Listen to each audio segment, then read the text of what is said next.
Registrar साहब ने मुझे रिक्वेस्ट की, भाई साहब हालात ठीक नहीं हो रहे, बाहर पुलिस भी बड़ी है, रेंजर भी आ गई है और भी लेडीज़ पुलिस 40-50 आ गई हैं। मैंने कहा धुंध है बहुत ज़्यादा, ये 8 बजे का टाइम है, धुंध बहुत है बाहर, किस तरह चीफ साहब पहुँचे? उन्होंने कहा चीफ साहब ने कहा चाहे मैं रात 2 बजे आऊँ, सुबह 4 बजे तक आऊँ, मैं रात अदालत उठाऊँगा। बार रूम में हमारे 2 लेडीज़ जो हैं पुलिस वाले कहते हैं हमारी पुलिस नहीं है, ISI वाले कहते हैं हमारी नहीं है, स्पेशल ब्रांच वाले कहते हैं हमारी नहीं है, वो आ गई। हमने ऐलान कर दिया वहाँ पे कि अदालत में ही सोएंगे, सुबह तक अगर कल ही सुननी है तो अदालत में ही सोएगी। ज़रताज गुल भी साथ थी, बाकी लोग भी थे। बाजवा साहब, ज़रताज गुल के आप वकील थे पेशावर हाई कोर्ट में, क्या वहाँ पर मनाजिर थे और ज़रताज गुल कैसे हाई कोर्ट के अंदर दाखिल हो गई? वहाँ पर तो इंक्वायरियाँ लग गई हैं। इसमें कोई शक नहीं, इंक्वायरियाँ लग गई, लेकिन मैं अपने एक सीनियर लॉयर पेशावर के सत्तार खां का बड़ा शुक्रगुजार हूँ, जिसने ज़रताज गुल को अपने तरीके से हाई कोर्ट में इंटर किया। उस ज़रताज गुल ही नहीं, कुछ 10-12 और MP MNA हजरात साहब का, जिनकी हमने बेलें करवानी थी, उनको भी उन्होंने इंटर किया। और उसके बाद जब हमारी बेलें पास हो गई, चीफ जस्टिस का स्टैंडिंग ऑर्डर था 12 बजे से जो पहले आएगा हम उसको ट्रांजिट बेल देंगे। लेकिन जिस जज साहब ने उस दिन स्टे खारिज किया PTI का इलेक्शन कमीशन वाला केस में, उसी जज के पास सारी बेलें लग गई। वो जज साहब ने हमारी बेलें सुनने से कह दें कि मैं कल सुनूंगा। हमने रिक्वेस्ट मैंने भेजी जज साहब को, ये आपके चीफ का स्टैंडिंग ऑर्डर है, हमारी बेलें पास हो चुकी हैं, इनको लगवाया जाए और सुना जाए। उन्होंने कहा जी वो चले गए।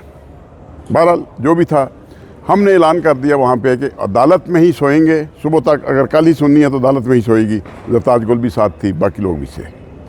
इसी असना में सदर हाई कोर्ट जो हैं तारक अफरीदी आ गए, वो मुझे साथ लेके रजिस्ट्रार साहब के पास चले गए।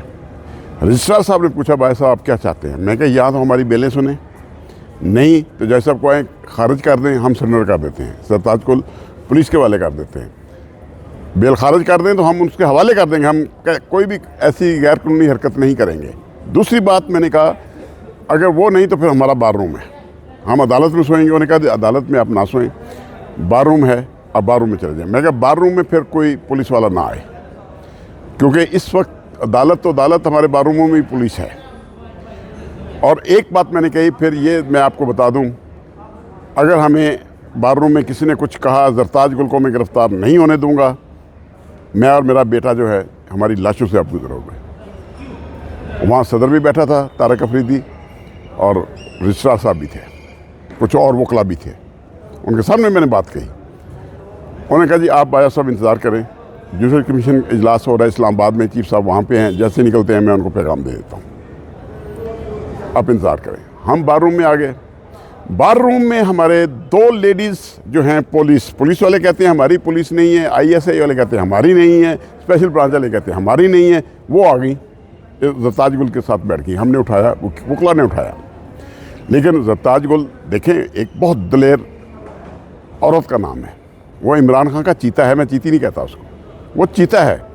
उसने सब वकला कहा ये मेरी बहनें हैं छोटी, चाहे पुलिस अफसर हैं, चाहे जिस बैंक में ISI की हैं, इन्हें बैठने दो, हमें इनसे कोई डर नहीं।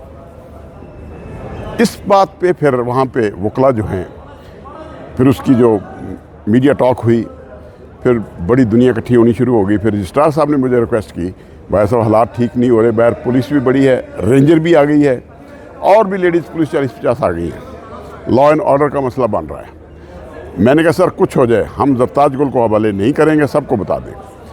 फिर उसने कहा नहीं जी चीफ साहब का मैसेज आ गया है, वो इस्लामाबाद से चल पड़े। मैंने कहा धुंध है बहुत ज़्यादा, ये 8 बजे का टाइम है, धुंध बहुत है बाहर, किस तरह चीफ साहब पहुँचे? उन्होंने कहा चीफ साहब ने कहा चाहे मैं रात 2 बजे आऊँ, सुबह 4 बजे तक आऊँ, मैं रात अदालत उठाऊँगा। हम इंतज़ार करने लग गए, हमें हौसला हो गया।